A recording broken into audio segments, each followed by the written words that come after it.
بسم الله والصلاة والسلام على سيدنا محمد عليه أفضل الصلاة والسلام. السلام عليكم ورحمة الله وبركاته. حباتي وبناتي المتابعات، رجعت لكم فيديو جديد، وفيديو اليوم عبارة عن كل عام وانتم بخير. بدي أعمل فطائر سبانخ اليوم، بديش أعمل سمبوسك، بدي أعمل فطائر سبانخ.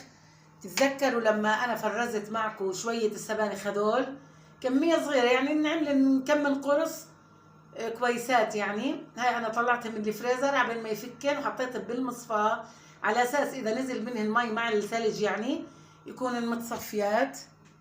وهي هون حطيت رشة ملح وخميرة. بدي احط المرة هاي بديش احط حليب، بدي احط زيت وبدي احط شوية لبن زبادي، لبن زبادي شوية. بدي اعجن، احط شوية زيت زيتون. بدي ابلش اعجن.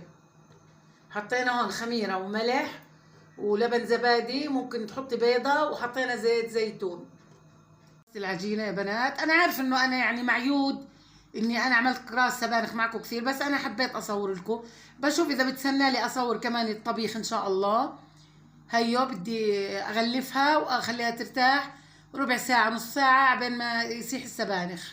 العجينة يا بنات، هاي عجيناتي قطعتهن بس صغار، هذول مبينات كبار.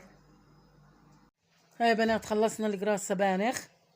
كل سنة وانتم سالمين يا بنات. ما قدرت اصور لكم الا هيك. هيو القراص سبانخ.